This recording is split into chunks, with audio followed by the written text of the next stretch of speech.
ہمارے جو معاملات زندگی، ہماری جو عبادتیں، ہماری جو ریاستیں، ہمارا جو تقوی، خوف، خشیت، اللہ سے لگاؤ، دین سے لگاؤ، اللہ کے گھر سے لگاؤ، اللہ کے کلام قرآن سے جو لگاؤ رمضان میں تھا، یہ غیر رمضان میں زندگی کی آخری سانس تک، زندگی کی آخری سانس تک ہمارا ایسا ہی معاملہ ہونا جیسے ہمارا رمضان میں تھا۔ يا أيها الذين آمنوا إذا نودي للصلاة من يوم الجمعة فاسعوا إلى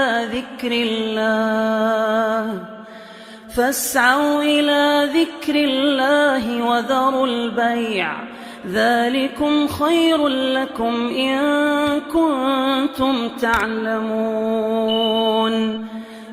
حاضرین، رمضان المبارک میں سب نے، کیا مرد، کیا خواتین، کیا جوان، کیا بزرگ، کیا بچے، خود عبادتیں کی۔ الحمدللہ، ہونا بھی چاہیے، لیکن یہ سلسلہ رمضان کے حد تک ہرگز محدود نہیں ہونی چاہیے، اس لیے کہ اسلام جو مکمل ضابطۂ حیات ہے، ہمیں زندگی گزارنے کے سارے گوشے، سارے شعبوں میں ہماری رہنمائی فرماتا ہے، تو لہذا ہمارے زندگی کا ہر عمل اللہ تبارک و تعالیٰ کے حکم اور فرمان کے مطابق ہونی چاہیے۔ یہ جو زندگی اللہ نے ہمیں دی ہے، اس کا مقصد کیا ہے؟ مقصد حیات، تخلیق انسانیت۔ اللہ نے قرآن میں بیان فرمایا وَمَا خَلَقْتُ الْجِنَّ وَالْإِنسَ إِلَّا لِيَعْبُدُونِ، میں نے جنوں اور انسانوں کو اپنی عبادت اور بندگی کے لیے پیدا کیا۔ تو ہماری پیدائش کا مقصد اللہ کی عبادت، اللہ کی رضا، اللہ کی خوشنودی، اللہ کی یاد، اللہ کے حکم کی فرامانی، یہ ہماری زندگی کا مقصد ہے۔ جیسے رمضان میں ہم نے خوب عبادتیں کی، اللہ کو خوب یاد کیا، ذکر کیا، نمازوں کی پابندی، قرآن کی تلاوت، اور اسی طریقے سے تہجد، صدقہ، خیرات، خوب دعاؤں کا اہتمام، ہم مساجد سے جڑے رہے، علماء کرام سے جڑے رہے، اور ہر کام کتاب و سنت کے مطابق انجام دیتے رہے۔ تو جیسے ہمارا زندگی گزارنے کا معمول رمضان میں تھا، یہ غیر رمضان میں بھی ہونی چاہیے، ہمیشہ زندگی کے آخری سانس تک۔ اللہ نے قرآن میں فرمایا یا ایھا الذین آمنوا ادخلوا فی السلم کافہ، کہ ایمان والو تم پورے طور پر اسلام میں داخل ہو جاؤ۔ یعنی ہمارے جو معاملات زندگی، ہماری جو عبادتیں، ہماری جو ریاستیں، ہمارا جو تقوی، خوف، خشیت، اللہ سے لگاؤ، دین سے لگاؤ، اللہ کے گھر سے لگاؤ، اللہ کے کلام قرآن سے جو لگاؤ رمضان میں تھا، یہ غیر رمضان میں زندگی کی آخری سانس تک، زندگی کی آخری سانس تک ہمارا ایسا ہی معاملہ ہونا جیسے ہمارا رمضان میں تھا۔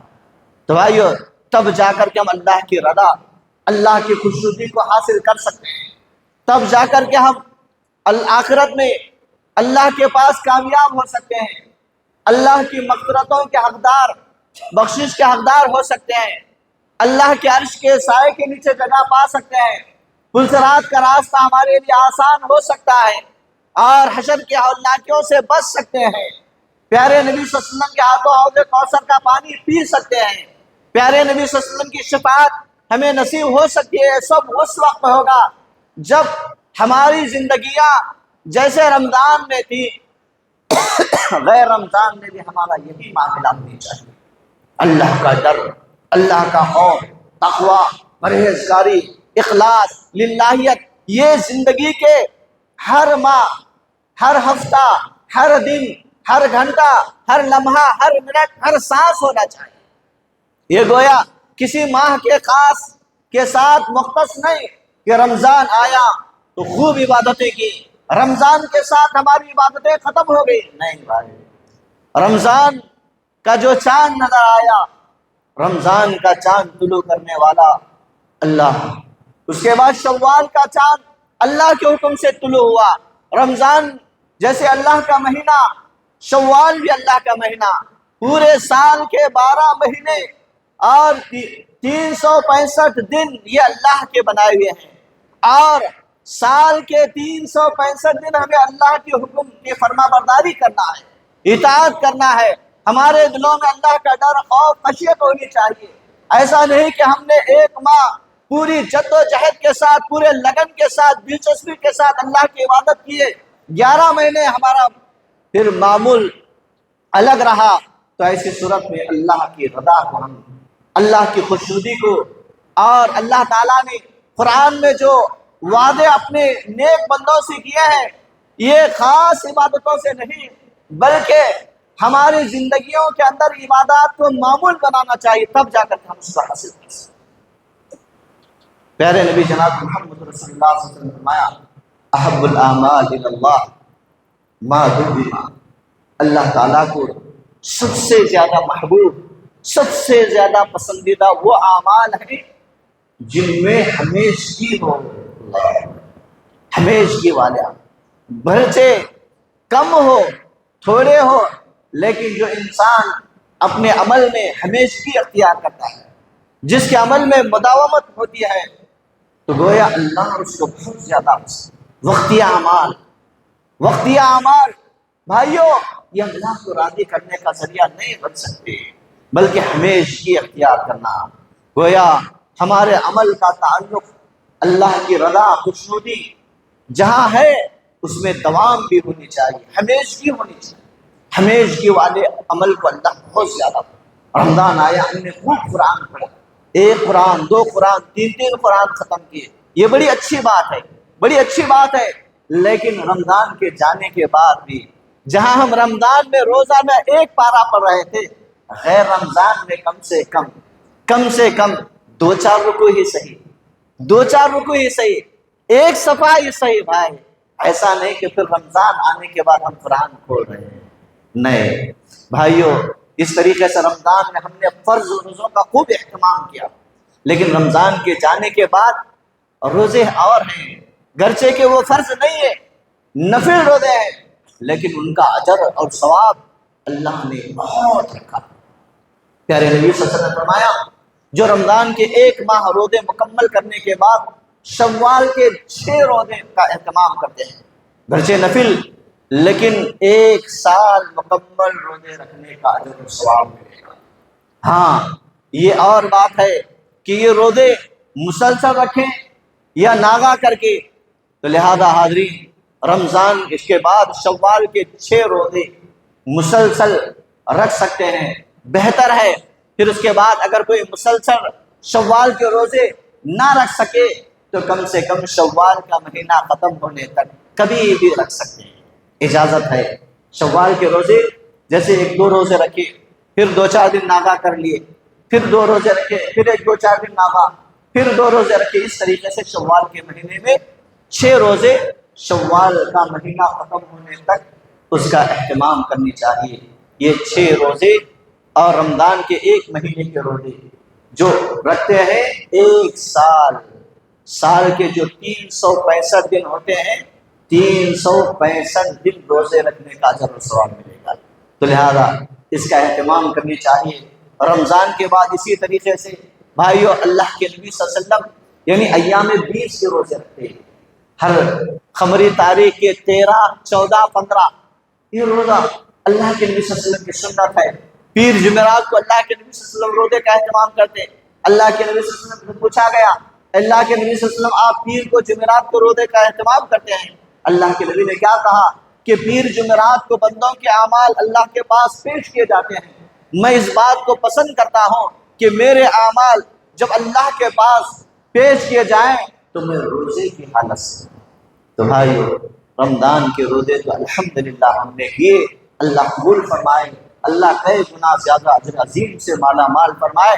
لیکن رمضان کے بعد جو نفل روزے اللہ کے نبی اہتمام کرتے تھے، اس کا خاص پاس و لحاظ رکھنا، اجر و ثواب کے لیے، اللہ کی رضا کے لیے، اللہ کی خوشنودی کے لیے، اور اللہ تعالیٰ کے پاس بلند درجات پانے کے لیے انسان جس قدر نوافل کا اہتمام کرے گا، یہ اس کے لیے خیر و برکت کا باعث ہے۔ اب آئیے، اللہ کے پاس کامیاب ہونے کے لیے یعنی کون سے اعمال ضروری ہیں کہ ہم اللہ کی رضا کو پا سکتے ہیں؟ اللہ تبارک و تعالیٰ نے قرآن مجید کے اندر نیک لوگوں کی، اپنے خاص بندوں کی صفت بیان کرتے ہوئے فرمایا الذین یؤمنون بالغیب، جو غیب پر ایمان رکھتے ہیں۔ اللہ کے خاص بندے، اللہ کے پاس کامیاب ہونے والے، اللہ کی رضا کو پانے والے کون ہوتے ہیں؟ غیب پر ایمان۔ یہ غیب پر ایمان کیا ہے بھائیو؟ ہم نے اللہ کو دیکھا نہیں، لیکن ہمارا ایمان، ہمارا یقین اللہ کی ذات کو دیکھے جیسا ایمان۔ ہم اللہ سے ڈر رہے ہیں جیسے دیکھا ہے، وہ خوف، وہ خشیت، یہ اللہ تعالیٰ کو بہت زیادہ پسند۔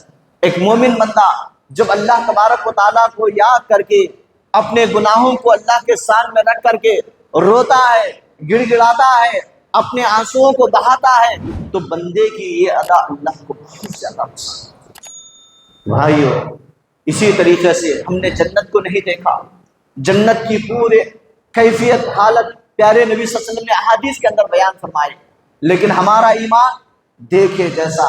ہم بار بار اللہ سے سوال کرتے ہیں اللہم انی اسألک الجنہ، اے اللہ ہمیں جنت نصیب فرما دیکھے جیسا۔ حالانکہ ہمارا غیب پر ایمان ہے۔ اللہ نے کہا الذین یؤمنون بالغیب، جو غیب پر ایمان رکھتے ہیں، جنت کو نہیں دیکھا لیکن دیکھے جیسا ایمان، دیکھے جیسا یقین۔ اللہ سے بار بار جنت کا سوال۔ کیا ہم نے جہنم کو دیکھا؟ نہیں، لیکن جہنم کی کیفیات، جہنم کے احوال کو پیارے نبی صلی اللہ علیہ وسلم نے احادیث کے اندر بیان فرمائے ہیں۔ اللہ کے سامنے رو رو کر جہنم سے پناہ مانگ رہے ہیں، اللہم اجرنی من النار، اللہم اجرنی من النار، اللہم اجرنی من النار۔ یہ کیا ہے؟ یہ نہیں غیب پر ایمان کہ جہنم ہے، اس سے بچاؤ کے لیے، اس سے آزادی کے لیے اللہ سے بندہ بار بار اللہ کے سامنے رو رو کر گڑ گڑا کر دعائیں۔ پھر اس کے بعد وَيُقِيمُونَ الصَّلَاةَ، اور اللہ نے اپنے خاص بندوں کی دوسری صفت یہ بیان فرمائی، وہ نماز کو قائم کرتے ہیں، وہ نماز کو ادا کرتے ہیں۔ یعنی گویا رمضان ہی نہیں بلکہ غیر رمضان سال کے 12 مہینے، زندگی کی آخری سانس تک، جب تک ہوش حواس باقی ہے، جب تک ہوش حواس باقی ہے، وہ نماز کا اہتمام کرتے ہیں۔ بھائیو، آج ہمارا معمول کیا؟ رمضان میں ہم نے نمازوں کی بڑی پابندی کی، بڑی اچھی بات ہے، لیکن رمضان کے جانے کے بعد رمضان گیا لیکن وہی اللہ کا حکم باقی ہے، وہی اللہ کا حکم باقی ہے، وہی قرآن، وہی احکام، وہی فرامین، وہی تعلیمات نبویہ صلی اللہ علیہ وسلم۔ تو کیوں ہمارا مساجد سے دور ہونا، کیوں ہمارے نمازوں سے غفلت؟ یہ غور کرنے کی بات ہے۔ اللہ نے ایمان والے بندوں کی صفت بیان فرمائی کہ وہ رمضان غیر رمضان ہمیشہ ہمیشہ نماز کی پابند۔ وَمِمَّا رَزَقْنَاهُمْ يُنْفِقُونَ، اللہ نے اپنے خاص بندوں کی ایک تیسری صفت یہ بیان فرمائی کہ وہ ہر حال میں اللہ کے دیے ہوئے مال میں سے خرچ کرتے ہیں۔ بھائیو، رمضان میں سب نے الحمدللہ اللہ نے جس کو جتنا دیا اپنی حیثیت طاقت کے مطابق خرچ کیے۔ اللہ سے دعا ہے اللہ سب کے صدقہ، خیرات، زکوٰۃ، عطیات کو اللہ قبول فرمائے، کئی گنا زیادہ اجر عظیم سے مالا مال فرمائے۔ لیکن ایمان والے بندوں کے اللہ نے ایک صفت یہ بیان فرمائی کہ وہ گویا رمضان کو خاص نہیں کرتے بلکہ ہمیشہ ہمیشہ انفاق فی سبیل اللہ کا معاملہ، اللہ کی راہ میں دیتے رہتے ہیں۔ جتنا دیتے ہیں اللہ اس سے کئی گنا زیادہ ان کو دیتا رہتا ہے۔ پھر اس کے بعد اللہ نے ایمان والوں کی صفات بیان کرتے فرمایا الذین یؤمنون بالغیب ویقیمون الصلاۃ ومما رزقناہم ينفقون، اور پھر اس کے بعد اللہ نے فرمایا والذین یؤمنون بما انزل الیک وما انزل من قبلک، یعنی جو آپ صلی اللہ علیہ وسلم پر اتارا گیا ہے اور جو آپ سے پہلے اتارا گیا وہ سب پر ایمان رکھتے ہیں۔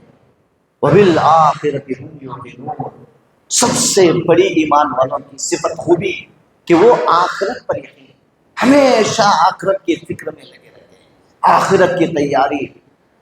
بھائیو، اس لیے کہ صرف وہ رمضان کے لیے خاص عبادتیں نہیں بلکہ رمضان کیا غیر رمضان ہمیشہ رمضان میں عبادتیں بڑھ جاتی ہیں۔ یہ اور اچھی بات ہے، اللہ کے نبی صلی اللہ علیہ وسلم بھی جب رمضان آتا عبادات کے لیے کمر بستہ ہو جاتے، آخری عشرہ آ جاتا تو گویا آپ کی عبادتیں اور زیادہ ہو جاتی۔ لیکن غیر رمضان میں آپ عبادتوں کا معمول رہتا تھا، تو لہذا آخرت کی جو فکر ہے، آخرت کی جو تیاری ہے، ہمیں ہمیشہ کرتے رہنا چاہیے۔ جس کے دل میں اللہ تعالیٰ کا ڈر، اللہ کا خوف، اللہ کی خشیت ہوتی ہے، گویا وہ اس کا لگاؤ اللہ کے دین سے، اللہ کے گھروں مساجد سے، اور اسی طریقے سے اللہ کے کلام قرآن سے ہمیشہ اس کا ساتھ رہتا ہے۔ تو لہذا اللہ تعالیٰ نے پھر آگے فرمایا اولئک علی ھدی من ربہم واولئک هم المفلحون۔ یہ جو اوصاف اللہ نے بیان فرمایا، یہ خوبیاں ایمان والوں کے، جن بندوں کے اندر بھی یہ اوصاف پائے جائیں گے، جن بندوں کے اندر بھی یہ خوبیاں پائے جائیں گے، اللہ نے کہا کہ یہ لوگ اللہ کی جانب سے ہدایت یافتہ۔ کون لوگ؟ جو غیب پر ایمان رکھتے ہیں، یقین رکھتے ہیں، نمازیں قائم کرتے ہیں، اللہ کے دیے ہوئے مال میں سے خرچ کرتے ہیں، جو آپ صلی اللہ علیہ وسلم پر اور آپ سے پہلے انبیاء پر جو اتارا گیا ہے اس پر ایمان رکھتے ہیں، اور آخرت پر یقین رکھتے ہیں، ہمیشہ آخرت کی فکر میں لگے رہتے ہیں، آخرت کی تیاری میں لگے رہتے ہیں، ایسے سارے بندوں کے تعلق سے اللہ نے فرمایا اولئک علی ھدی من ربہم واولئک هم المفلحون۔ یہ لوگ اپنے رب کی جانب سے ہدایت یافتہ اور فلاح پانے والے ہیں، نجات پانے والے ہیں۔ بھائیو، ہدایت پانے کے لیے، کامیابی حاصل کرنے کے لیے ضروری ہے کہ اللہ کے احکام، اللہ کے فرامین کو بجا لائیں، اطاعت کریں، فرما برداری کریں، اللہ کا ڈر، خوف، خشیت ہمیشہ اپنے دل میں رکھیں۔ یہ نہیں کہ رمضان کے ساتھ خاص، بلکہ زندگی کے سارے مہینوں میں، زندگی کے سارے ہفتوں، دنوں، گھنٹوں، ہر سانس اللہ کا ڈر، اللہ کا خوف جس بندے میں آ جاتا ہے، اللہ اس کی زندگی میں انقلاب، اللہ اس کی زندگی میں بدلاؤ، اس کی زندگی میں اللہ تبدیلی لاتا۔ اللہ نے متقین کی صفات کو بیان کرتے ہوئے ارشاد فرمایا وَكَانُوا خَلِيلًا مِّنَ اللَّيْلِ مَا يَهْجَعُونَ، کہ وہ اللہ کے جو نیک بندے، چہیتے، محبوب، پسندیدہ بندے ہوتے ہیں، جن کے دل میں اللہ کا ڈر، اللہ کا خوف، جن کو آخرت کی فکر ہوتی ہے، وہ بہت کم سویا کرتے ہیں۔ اللہ نے ان کی صفت کیا بیان فرمائی؟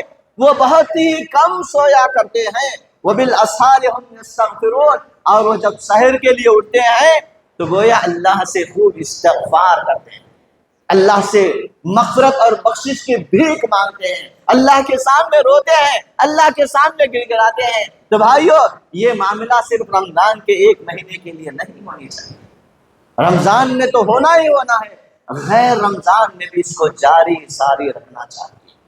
بھائیو، رات کے کسی بھی وقت جب ہماری نیند کھل جائے تو گویا اللہ تبارک و تعالیٰ کا ذکر، اللہ کی یاد، پھر اس کے بعد 2 رکعت نماز پڑھ کر کے دعا کا خاص اہتمام کرنے چاہیے۔ آگے اللہ نے فرمایا تتجافى جنوبهم عن المضاجع يدعون ربهم، ایمان والے بندوں کا ذکر کرتے ہوئے فرمایا کہ ان کی کروٹیں ہمیشہ اپنے بستروں سے الگ تھلگ یدعون ربهم خوفا وطمعا، اور رب کو جب بھی پکارتے ہیں تو گویا ڈر اور امید کے ساتھ، ایک طرف اللہ کا ڈر اور دوسری طرف اللہ کی ذات سے بڑی بڑی امیدیں۔ اللہ بھائیو، خوف اور طمع، اللہ نے کہا کہ ڈرتے ہوئے ہیں اور اللہ سے بڑی بڑی امیدیں ہونی بھی چاہیے۔ تو بھائیو، جب انسان کے دل میں اللہ کا ڈر ہوگا، پھر اس کے بعد اللہ کی ذات سے امیدیں ہوں گی، اللہ سے جب بندہ مانگے گا تو اللہ کبھی بندے کی مانگ کو کبھی خالی نہیں کرے گا۔ وَمِمَّا رَزَقْنَاهُمْ يُنْفِقُونَ، اللہ نے کہا کہ ہم نے جو کچھ ان کو دے رکھا ہے اسی میں سے وہ اللہ کی رضا کے لیے خرچ کرتے ہیں۔ تو حاضرین، الحمدللہ رمضان میں ہم نے جتنی عبادتیں کی، سارے عبادات کا مقصد اللہ کی رضا، اللہ کی خوشنودی، اللہ کی جنت پانا ہمارا مقصد، اور جہنم سے بچنا، جہنم سے آزادی۔ پیارے نبی جناب محمد رسول اللہ صلی اللہ علیہ وسلم حدیث میں ارشاد فرمایا یا ایھا الناس افشوا السلام، جنت میں جانے والے اعمال کیا ہے؟ ہر انسان جنت میں جانا چاہتا ہے، آئیے وہ کون سے اعمال ہیں جن کے انجام دینے سے جنت کا راستہ ہمارے لیے آسان ہوتا ہے۔ اللہ کے نبی نے کہا کہ اے لوگوں، افشوا السلام، سلام کو عام کرو، ہر ایک کو سلام کرو، جس کو تم جانتے ہو اور جس کو تم نہ جانتے ہو، لیکن سب کو سلام کرو۔ آج ہم نے سلام کو بھی خاص کر کے خاص لوگوں کو سلام کرتے ہیں، ہر کسی کو سلام نہیں۔ بھائیو نہیں، جو مسلمان ہے معلوم ہو جائے، چاہے وہ ہمارا تعلقاتی ہو یا نہ ہو، جانا پہچانا ہو یا نہ ہو، شناسا ہو یا غیر شناسا، ہر ایک کو سلام کرنے میں پہل کرنا۔ سلام، یہ نیکیاں ہمیں ملتی ہیں اور اللہ کی رضا، اللہ کی خوشنودی حاصل ہوتی ہے۔ اللہ کے نبی صلی اللہ علیہ وسلم کے تعلق سے تو یہ بات آئی، سلام کی غرض سے اللہ کے نبی بازار جاتے۔ دیکھیے وہ کیسا اللہ کے نبی کا جذبہ کہ اجر حاصل کرنے کے لیے، سلام کرنے کے لیے، سلام کو عام کرنے کے لیے اللہ کے نبی صلی اللہ علیہ وسلم بازار کو جا کر سلام کیا کرتے تھے۔ پھر اس کے بعد آگے اللہ کے نبی نے فرمایا وَأَطْعِمُوا الطَّعَامَ، بھوکوں کو کھانا کھلاؤ۔ بھوکے انسان کو کھانا کھلانا یہ بڑے اجر اور ثواب کی بات ہے۔ اللہ تعالیٰ اس عمل کو بہت زیادہ پسند فرماتا ہے۔ وَصِلُوا الْأَرْحَامَ، پھر اللہ کے نبی نے فرمایا رشتہ داروں کے ساتھ صلہ رحمی کرو، اچھا برتاؤ کرو، اچھا معاملہ کرو۔ وَصَلُّوا بِاللَّيْلِ وَالنَّاسُ نِيَامٌ، اور تم لوگ اس وقت نماز پڑھو جب سارے کے سارے لوگ سوئے سے مراد تہجد کی نماز۔ دیکھیں اللہ کے نبی صلی اللہ علیہ وسلم حدیث میں کتنے اعمال بتائے۔ نمبر 1 سلام کو عام کرنا، نمبر 2 بھوکوں کو کھانا کھلانا، نمبر 3 رشتہ داروں کے ساتھ صلہ رحمی کرنا، نمبر 4 تہجد کی نماز کا اہتمام کرنا۔ یہ 4 اعمال انجام دیے، اللہ کے نبی نے فرمایا تدخل الجنہ بسلام، تو تم سلامتی کے ساتھ جنت میں داخل ہو جاؤ۔ بھائیو جنت چاہیے، اللہ کی رضا، اللہ کی خوشنودی، آخرت کی کامیابی، تو گویا ان کاموں کو انجام دینا۔ اور یاد رکھیے جو انسان تہجد کی نماز پڑھتا ہے اس سے کبھی فرض نماز نہیں چھوٹے، فرض نماز نہیں چھوٹے گی، گرچہ کہ یہاں فرض کا ذکر نہیں ہے لیکن تہجد کا ذکر آیا ہے۔ تہجد پڑھنے والا ضرور وہ فرائض کا پابند ہوگا، فرائض کا پابند ہے، فرائض کا اہتمام کرے گا۔ تو لہذا اسی طرح ایک اور حدیث کے اندر اللہ کے نبی صلی اللہ علیہ وسلم نے فرمایا ان فی الجنۃ غرفہ، کہ لوگوں جنت کے اندر اللہ تبارک و تعالیٰ نے ایک ایسا محل تعمیر کیا، اللہ کا بنایا ہوا محل کیسا ہوگا؟ بھائیو اللہ نے کہا یرا ظاہرها باطنها وباطنها من ظاہرها، اللہ کے نبی صلی اللہ علیہ وسلم نے اس حدیث کے اندر فرمایا وہ محل اللہ کی جانب سے تیار کیا ہوا ایسا ہوگا کہ باہر سے اندرونی حصہ نظر آئے گا اور اندر سے باہر کا حصہ۔ شیش محل، یہ دنیا کے جتنے محل ہیں، دنیا کے جتنے محل ہیں، یہ اللہ کے محل کے سامنے کچھ کام آنے والے نہیں ہیں بھائی۔ ایسا محل اللہ تعالیٰ تیار کرے گا، اور یہ محل اللہ کس کے لیے تیار کرے گا؟ حدیث میں آیا ہے، اللہ کے نبی صلی اللہ علیہ وسلم فرمایا اعدہ اللہ لمن اطعم الطعام، جو شیش محل اللہ نے جنت میں اپنے خاص بندوں کے لیے اللہ نے بنایا ہے، کس کے لیے اللہ نے تیار کیا ہے؟ اللہ ان لوگوں کے لیے، اپنے ان بندوں کے لیے اللہ نے تیار کیا ہے، ان کے لیے اللہ کا وعدہ ہے جو بھوکوں کو کھانا کھلاتے ہیں۔ سب سے پہلے بھوکے انسان کو کھانا کھلانے کا بڑے اجر کا، بڑے ثواب کا باعث ہے۔ تو لہذا جب بھی موقع مل جائے تو گویا اس کو ہاتھ سے نہیں گھمانا۔ پھر اس کے بعد دوسری بات جو اللہ کے نبی صلی اللہ علیہ وسلم بیان فرمائے وہ اعلان الکلام، اور نرم گفتگو، شیریں گفتگو۔ بھائیو یعنی زبان میں نرمی ہونی چاہیے، جس کی زبان شیریں ہوگی تو لہذا یہ نرم زبان، نرم گفتگو، نرم لہجہ یہ انسان کی کامیابی کی علامت ہے، دنیا میں بھی اور آخرت میں بھی۔ اللہ کی رضا، اللہ کی خوشنودی کا باعث ہے۔ جو انسان یعنی نرم لہجہ اختیار کرتا ہے، نرم گفتگو اختیار کرتا ہے، اللہ اس کو پسند کرتا ہے۔ تو لہذا یہ دوسری بات اللہ کے نبی صلی اللہ علیہ وسلم نے بیان فرمائے۔ پھر اس کے بعد آپ نے فرمایا وَتَابِعُوا الصِّيَامَ، تیسری بات جو روزوں کا اہتمام کرتے ہیں۔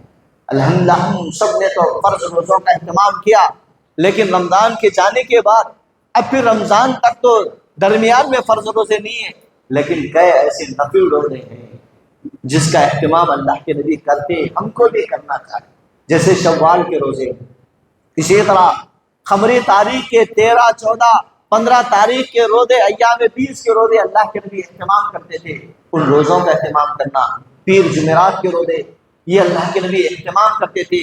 بندوں کے اعمال اللہ کے پاس پیش کیے جاتے ہیں، تو لہذا ان روزوں کا اگرچہ نفل ہیں لیکن اجر اور ثواب کے باعث ہے، تو لہذا ان روزوں کا جو اہتمام کرتے ہیں۔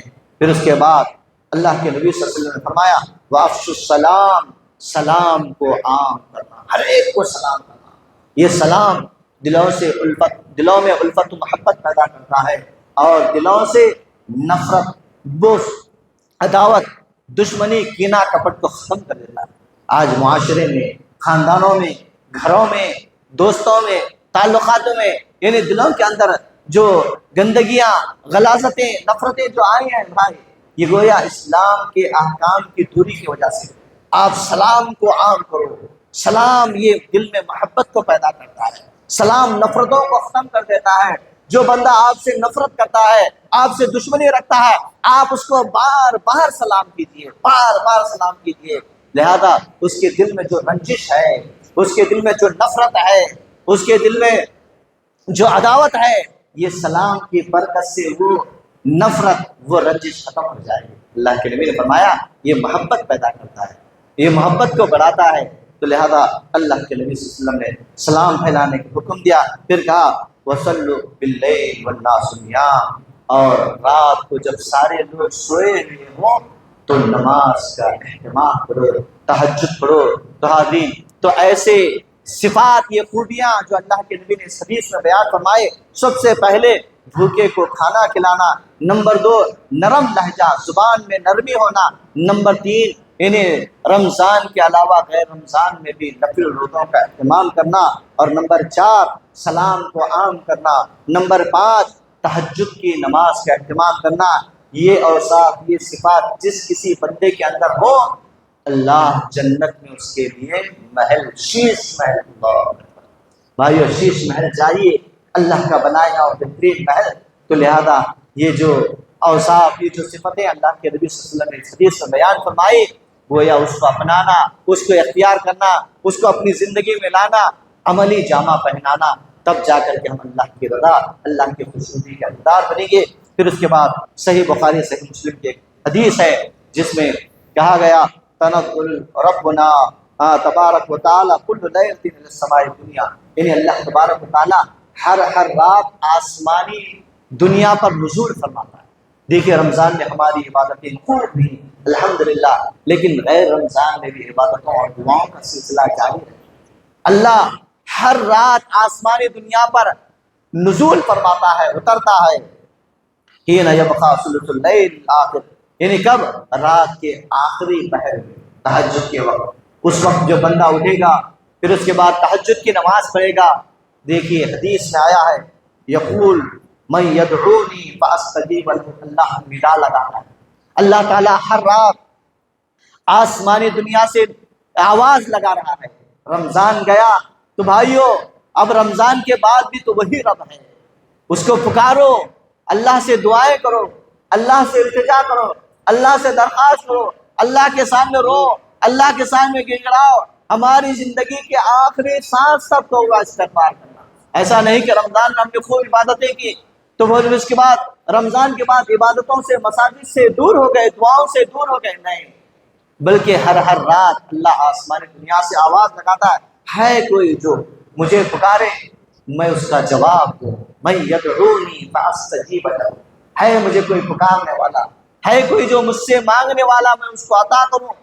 پھر اس کے بعد من یسألنی فأعطیہ، ہے کوئی سوال کرے، کوئی سوالی، اللہ اکبر، عطا کرنے کے لیے اللہ خود آواز لگا رہا ہے۔ بھائیو اتنا ہی نہیں، من یستغفرونی فأغفر لہ، اللہ آسمانی دنیا سے رات کے آخری حصے میں جب ہم نیند کے آغوش میں، گہری نیند میں سوئے ہوئے ہیں، دنیا و ما فیہا سے غافل ہے، لیکن اللہ کے خاص بندے جن کے دل میں اللہ کا ڈر ہوتا ہے، اللہ کا خوف، تقوی، آخرت کی فکر، موت کا ڈر، خبر کی تاریکی، خبر کی تنہائی، پلس رات کا راستہ، حشر کی ہولناکیاں، یہ سارے جس مومن بندے کو ستاتے رہتے ہیں وہ رات کے آخر پہر اٹھ کر کے اللہ تبارک و تعالیٰ کے سامنے گڑ گڑاتا ہے.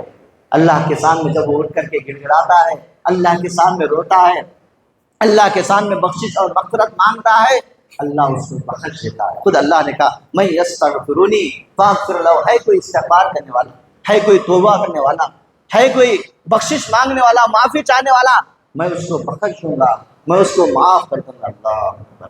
تو بھائیو رمضان گیا، لیکن رمضان کی عبادتوں کی قبولیت کے لیے دعائیں کرتے رہنا چاہیے. اللہ کے نبی صلی اللہ علیہ وسلم مسلسل 6 مہینے رمضان کی عبادات کی قبولیت کے لیے دعا کرتے تھے. 6 مہینے. تو بھائیو عبادتوں کے ساتھ ساتھ دعائیں ضروری ہیں، اس لیے کہ جتنا زیادہ ہم دعا کریں گے، ہو سکتا ہے کہ ہماری عبادت میں کچھ کوتاہی ہو، کچھ لاپرواہی ہو، کچھ سستی ہو، کچھ کمی ہو، لیکن جب بندہ بار بار اللہ سے استغفار کرتا ہے، دعائیں کرتا ہے، اس کی قبولیت کے لیے دعائیں کرتا ہے، اللہ تبارک و تعالیٰ اس کو قبول فرماتا ہے. حضرت ابراہیم علیہ السلام اور اسی طرح حضرت اسماعیل علیہ السلام اللہ کے حکم سے خانہ کعبہ کی تعمیر کرتے جا رہے ہیں. دونوں برگزیدہ اللہ کے پیغمبر اللہ کے حکم سے خانہ کعبہ بنا رہے ہیں، لیکن ایک ایک اینٹ رکھ کے اللہ سے کیا دعا کرتے؟ ربنا تقبل منا، کیا ہے ہمارے پروردگار تو ہم سے اس عمل کو قبول فرما. جب اتنے برگزیدہ پیغمبر اللہ کے حکم سے اللہ کے گھر کو بنائے، ہر اینٹ پر ربنا تقبل منا، کیا ہے ہمارے پروردگار ہم سے تو اس عمل کو قبول فرما، تو ہمارے لیے تو اور زیادہ ہے اللہ کے سامنے رونا، قبولیت کی بار بار دعائیں. جتنی زیادہ ہم دعائیں کریں گے اللہ اکبر، اللہ کے پاس ہماری عبادتوں کی اتنی زیادہ اہمیت ہوگی. اللہ تبارک و تعالیٰ سے بارہا دعا ہے اللہ ہم سب کے رمضان کے جملہ عبادات کو قبول فرمائے.